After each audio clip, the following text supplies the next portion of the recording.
Hey everybody, Chris Horwedel here, and welcome to episode 4 of season 2 of In Pursuit of a Parlay. Come along with me on my quest for unimaginable riches through impractical odds. The NFL is here. This is incredibly exciting, and I don't want to dilly-dally. I want to get right into this. As I always say, if you're watching on YouTube, please subscribe to the channel. Please comment. Give us a thumbs up there. Smash that like button. Do all that good stuff. If you're listening on Apple Podcasts or Spotify or any of those, please subscribe, rate, review, comment. It is all greatly appreciated. But I don't want to dilly-dally. I want to dig right into this because I think a game this week presents one of the greatest money-making opportunities that we have seen in recent memory because of the bias that goes along with Hard Knocks. That's why we're going to skip around a little bit, and we're going to start right here with this Philadelphia Eagles versus Detroit Lions game. There is opportunity here. As you see, as I always do, I have bovadasportsbook.com open in front of me. And there is a line that I am just fascinated by. I want to dig into the alternate lines a little bit because that's how we're in the Saints Falcons game, because that is how overrated I think these Lions are. At Eagles -4, it's a complete and utter lock, but you're also not doing yourself the favor of taking advantage of some of the opportunities here. We're going to go to the alternate lines. We're going to go, they have actually knocked these down a little bit because I think they have shown just how much value there was. We're going to go all the way up to Eagles -6 at +105 at Bovada for that alternate line. This is a killer opportunity here. It's still every bit the lock that it is at -4, at -4. The Lions just aren't that good. They're just not that good. Hard Knocks was great. And because of that, everyone seems to think the Lions are better than they are. We're going to find out very quickly after this game that's just not true. I'm happy for the city of Detroit that they have a team that they're starting to get behind, that they are headed in the right direction. And I do believe that's true. I just don't think they're there yet. This is the first non-Thanksgiving game since 2017 in Detroit where they're selling standing room only tickets. That's awesome. And you guys should be excited because this organization is going in the right direction. They're a little bit away. I would preach patience, Lions fans. Don't get disappointed after a couple of early losses.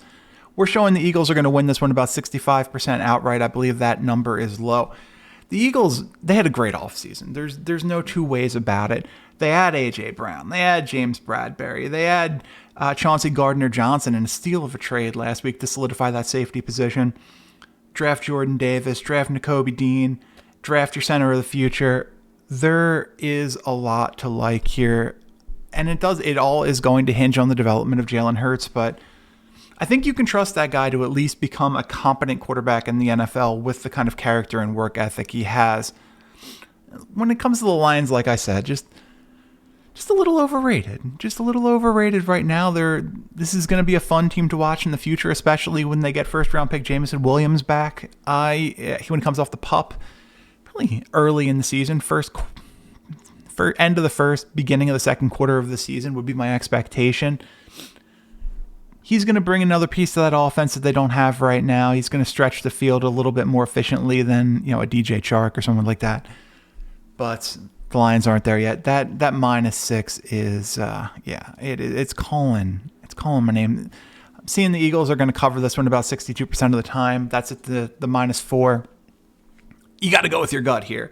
Eagles are going to win this one by 9. I would have taken a higher alternate line. I actually had -6.5 earlier in the week, which represented a +130, but we'll take plus money for a basically guaranteed victory.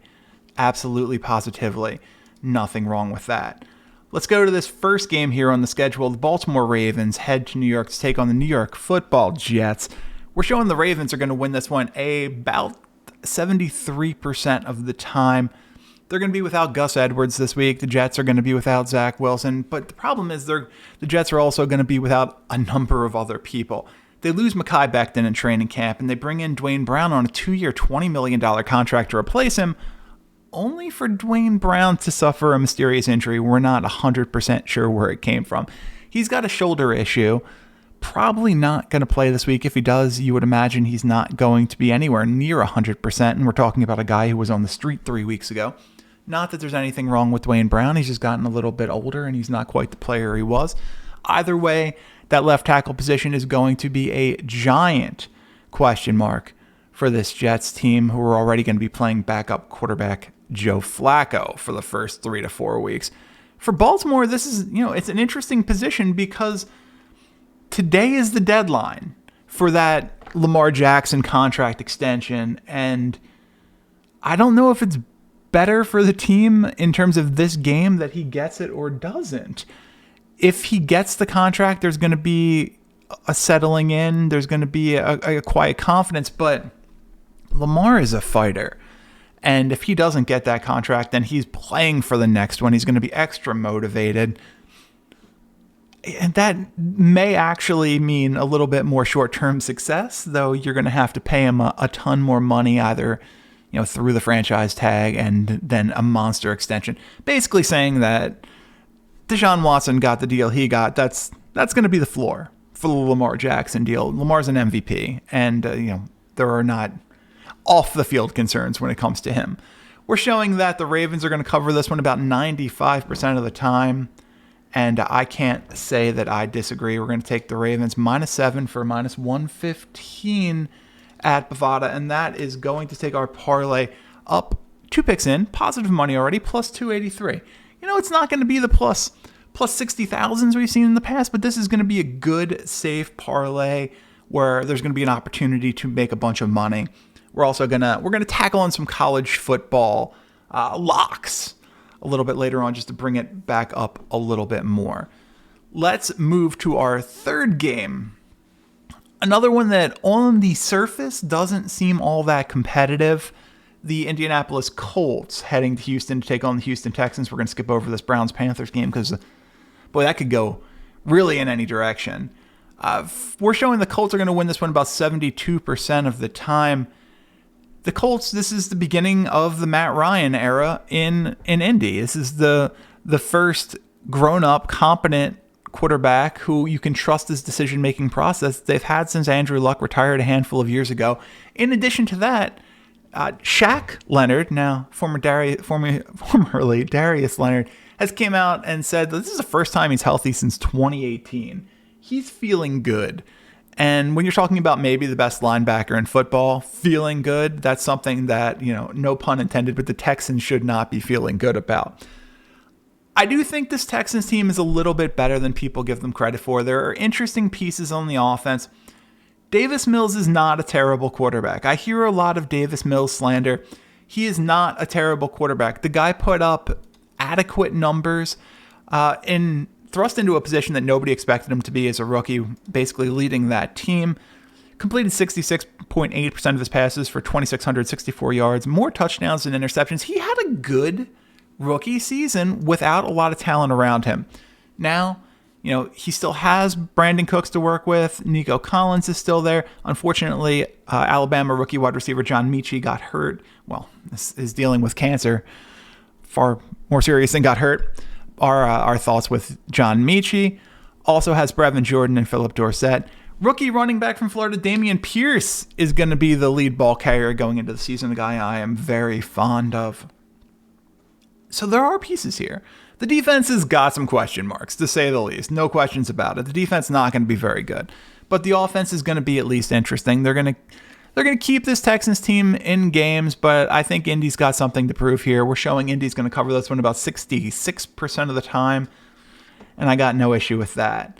We're going to take Indy -7, -110 at Bovada, and that is going to bring our parlay all the way up to plus 632. Game 4. Oh, I feel good about this one. This is another one where I feel like you got to go with your gut here. The Jacksonville Jaguars go to Washington to take on the Washington Commanders. we're seeing the Commanders are 2.5-point favorites at home. I just don't buy it. Brian Robinson's going to be out with the gunshot wound. That's one you don't see very often. And that means Antonio Gibson goes back to being their lead ball carrier. While I think Gibson is an interesting player, there are questions about him as a lead ball carrier for sure. We're showing, again, this is a go with your gut thing. We're showing Washington is going to win this one about 61% of the time. Jacksonville, James Robinson's not going to be limited in any way, and he might see a heavy load in terms of ball carrying this week. I don't know if that's a good or a bad thing, because it's at some point you have to unleash rookie Travis Etienne. Well, second-year running back Travis Etienne missed all of last year with the injury. This is going to be this Jacksonville team is going to be better than people think they are. I really believe that. I think we're going to see a giant step up from Trevor Lawrence this year, now playing under Doug Peterson rather than Urban Meyer. They went out and they got Christian Kirk this offseason. They have Marvin Jones. They have Zay Jones, who they brought in this offseason. Brought in Evan Ingram.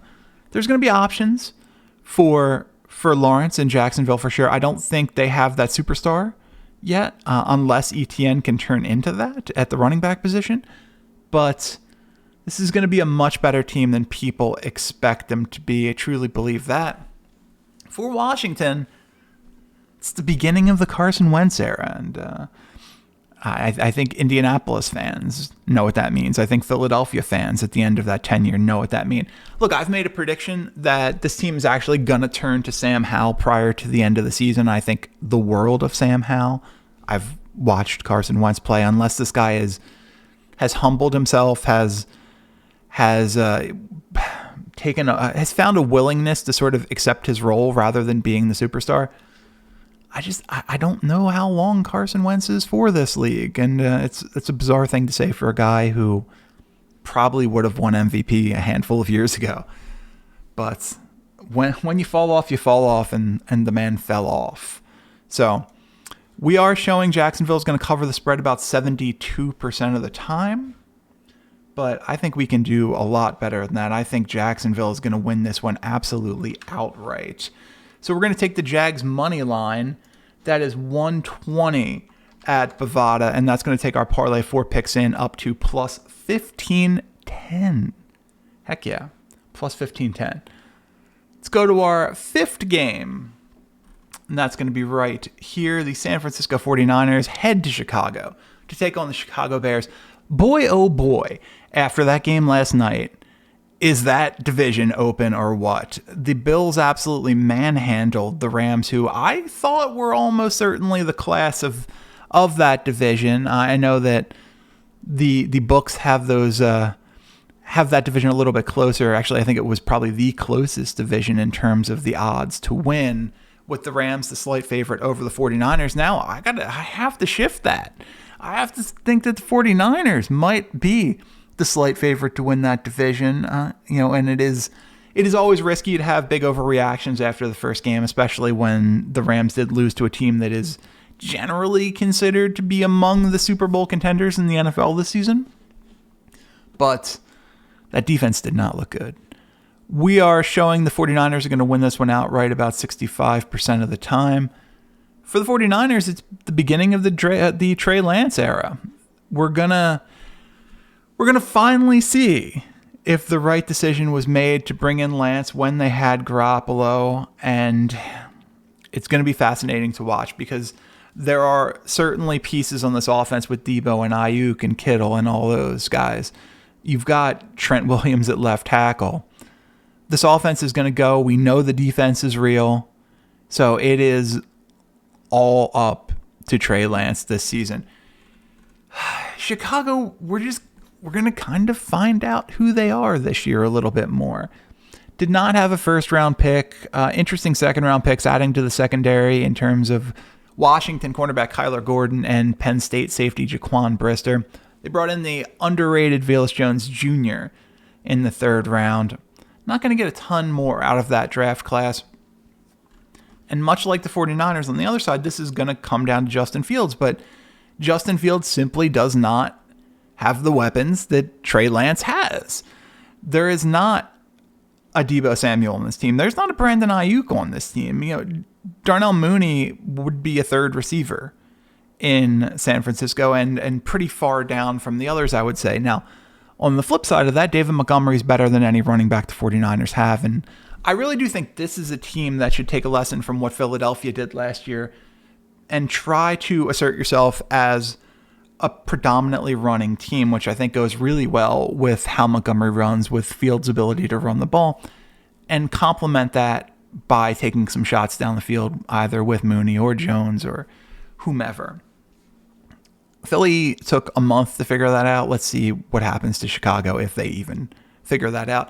We're showing the 49ers are going to cover this thing about 67% of the time. It's big line, -7 at Bovada, and I'm not sure that that's just a little bit too much to scare me away here. So rather than the -7, I think we're just going to take the 49ers outright win, -300. It's going to take our parlay up to plus 2,046. Like I said, we're not trying to make $1 million here. We're just trying to make some money. $100 wins you $2,000 after 5 games, and everything is fairly safe so far. We're going to move on to our next game, the Kansas City Chiefs at the Arizona Cardinals. We're showing that the Chiefs are going to win this one about 54% of the time. I don't believe it's quite that close. For the Chiefs, this is the beginning of the post-Tyreek Hill era. We're going to see Ken Sky Moore step up, Ken Juju, emerge more similarly to what he was in the past. Ken Valdez-Scantling continue to play well without Aaron Rodgers. The thing here is they still have that Mahomes fella at the quarterback position, a guy who I believe has suddenly become one of the more underrated players in football somehow. I don't know how that happened. It doesn't make sense, but here we are. Also, look out for the running game. Not only is Edwards-Helaire there, but rookie Isaiah Pacheco from Rutgers is a player to keep your eye on, a player who is going to be a starter in this league before too long. In Arizona, look, it was a weird offseason. Kyler got the homework contract, and then they got rid of it. There's a lot of bluster and bravado coming out of Arizona. They trade away some good players. They do bring in Hollywood Brown to replace Christian Kirk in the offense. The offense should be good with Rondell Moore ready to take a step. Hollywood Brown had a better year than I think a lot of people think. AJ Green is still there. Zach Ertz now there from Philadelphia playing in his first full season with the team. I don't buy this team just yet. They're going to be an interesting counterpoint in the in-season Hard Knocks to what we saw from that Detroit team, where it was all rah-rah and love. I don't know that you're going to get there in Arizona. It's going to be more of a look how cool we are kind of thing. And I think that attitude is going to hurt them a little bit early on. We're showing KC covers this one about 70% of the time. That number is Chiefs -6 at Bovada right now. That feels pretty good to me. We'll go against the spread here. Pretty good. But the Cardinals offense can score. Like we did in the last game, let's not get greedy. -10 versus -250. -110, -250 in the for the money line here isn't that substantial. So we'll go the Chiefs money line -250. It's going to take our parlay up to plus 2905 after 6 picks. Our 7th game of the parlay is going to be this Tampa Bay Buccaneers versus Dallas Cowboys game, Sunday Night Football. Again, we're talking about an overrated team here that I think there's some reason to exploit.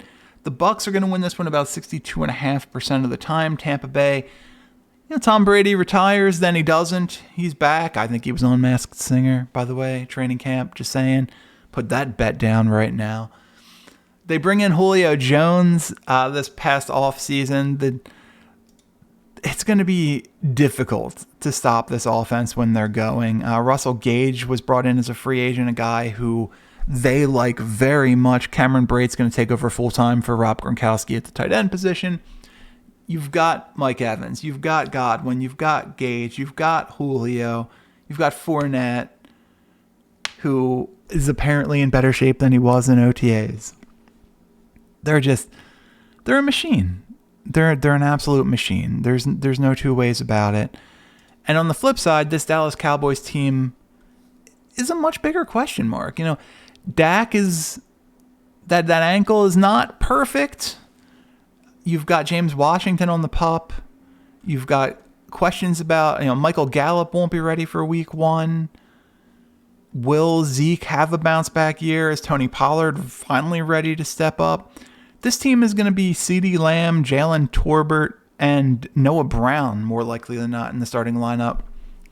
Without Tyron Smith at the left tackle position, Tyler Smith probably going to be the left tackle this week until and if Jason Peters is ready to take over that left tackle spot. That's heartbreaking to say, just utterly heartbreaking. It doesn't sound right, Jason Peters, a Cowboy, but get your money, JP. We're showing the Bucs are going to cover this one about 67% of the time. Could not agree more. I think this is an easy one. We'll take the Bucs minus 2.5, which goes minus 215. And the money line's only a minus 40. So again, we're going to continue to play it safe. We'll take Bucs money line just in case something weird happens. Minus 140 versus minus 115 at Bovada, and that is going to bring our parlay 7 picks in up to plus 5,051, $100 wins $5,000, and we have not gone out on a limb here too much. This is not a risky proposition heading into this final game of the NFL slate. We're going to talk a little college football, but that's going to be utter locks. Monday Night Football, the Denver Broncos head to Seattle to take on the Seattle Seahawks. Russ versus his old team in Seattle. That 12th man thing doesn't mean as much as it did a decade ago. We're showing Seattle is going to be a 6.5 point favorite in this one at Bovada, and that doesn't feel like enough to me. We're showing the Broncos will win this one about 66% of the time outright. Like I said, the beginning of the Russell Wilson era, a new start for Russ in the best division in football. It's not that AFC West is going to be brutal. You've got Russell Wilson. You would assume that this is going to help unlock Jerry Jeudy, continue to show improvement with Courtland Sutton. They lose Tim Patrick, but KJ Hamler's coming back, even if he is questionable this week. Alberto, a tight end. Javonte Williams, I've been saying it forever. This is a guy to watch this year. Gonna have a gigantic season for Denver. Just gigantic season. He is going to be, as much as Russell Wilson in the passing game, his ability to run the ball, his ability to shed tacklers, to sustain contact and continue to churn forward with positive yards is going to be a big reason this team's offense is as dangerous as it is. I could not be higher on Williams if I tried. And the defense is pretty good. The Von Miller's gone, but Bradley Chubb is there. Justin Simmons is there. Patrick Surtain is there. They bring in Randy Gregory. There's pieces. They're not a top 3 defense. They're not a top 5 defense, but they'll be adequate. It's difficult to find anything in Seattle where you say, oh yeah, they're going to be adequate. Geno Smith will be the starter. He's the favorite to be the first quarterback replaced this season at Bovada. And not for no good reason, quite frankly. It's hard to see him not being the first quarterback replaced this season. They wanted to go with Drew Lock, but Drew Lock got COVID and that whole plan got screwed up. A guy I love, Kenneth Walker III, is probably not going to play this week. He was a non-participant in practice on Thursday. So that's one more piece away from that Seattle offense. Good luck to DK this year. Good luck to Tyler Lockett this year because they're going to need it. We're going to see if first-round pick Charles Cross is going to be adequate protecting the passer, but this is going to be one of the worst teams in football, if not the singular worst team in football. We're showing Denver's going to cover this line about 95% of the time. Talk about a lock of locks. minus 6.5, minus 115 at Bovada. Sorry, as I look at some of this stuff, it's just the question here to me is, do we go with the minus 115 or do we cover our bases, take the minus 270? I said we're gonna go safe. We're gonna win some money. And weird stuff happens week 1, so let's protect against that since this isn't a giant discrepancy. We'll take the minus 270 Broncos money line, which is going to bump our parlay all the way up to plus 6,959 at Bovada. Big numbers, absolute big numbers. Let's get it up. Let's see if we can get 10,000 without stretching this too far. Those are going to be our 8-pack of NFL picks. But let's hop over to college football and let's see what we can do here. I guess we're going to go down a little bit. This is the NCAA schedule. Take some locks. Let's take some locks. Can I tell you guys, this game terrifies me. I probably fall on the side, and I would not bet it. I probably fall on the side of this Texas plus 21. 21's a big line. Alabama's a great team, but 21's a big line when Texas has Quinn Ewers, when they have Heisman hopeful Bijan Robinson. There are some gigantic lines this week. The Penn State money line, it's not going to do all that much for us here at minus 2,800, but we'll bump our parlay up to plus 72 with that one, because that's a lock. Notre Dame minus 1,800 over Marshall, the money line, is also a lock. That's going to be plus 76. Don't love a lot of these other guys. Really don't. I don't want to fall into the trap of making picks to make picks. That's not what we want to do here. We want to make sure we're winning you guys a ton of money. Wisconsin minus 1,000 over Washington State is a lock. It's going to take us up to plus 83.88. We're going to keep looking at this a little bit. I don't know that Syracuse, this Connecticut, the 23.5 is a lot for Q's. Nebraska certainly should beat Georgia Southern, but Auburn's going to beat San Jose State, no question about that. But minus 28 doesn't really do much for us. This game terrifies me. Welcome to the show where I just talk about what terrifies me. There's a lot, by the way. Let's see if we can get at least... Okay, Texas A&M over Appy State. Sorry, DJ. Is a lock. That's going to get us to plus 95.70. And we just need one more. We need one more to get us over this. Over the plus 10,000 hump. But I don't see the obvious one. So my instinct is to just stay away from it. Play it safe. Because at the end of the day, I'd rather win $9,570 at Bovada on a $100 bet than for something that I don't know if I feel good about and lose it here. So that, ladies and gents, is going to be the end of this week's episode of In Pursuit of a Parlay. I feel great about it. I feel like this is the most likely we've ever had to have this thing hit. I really do. With that said, week 1 of the NFL season is always a weird time. I've been Chris Horwedel. Thanks for listening. Please like, subscribe wherever you are, and we will see you back here next time.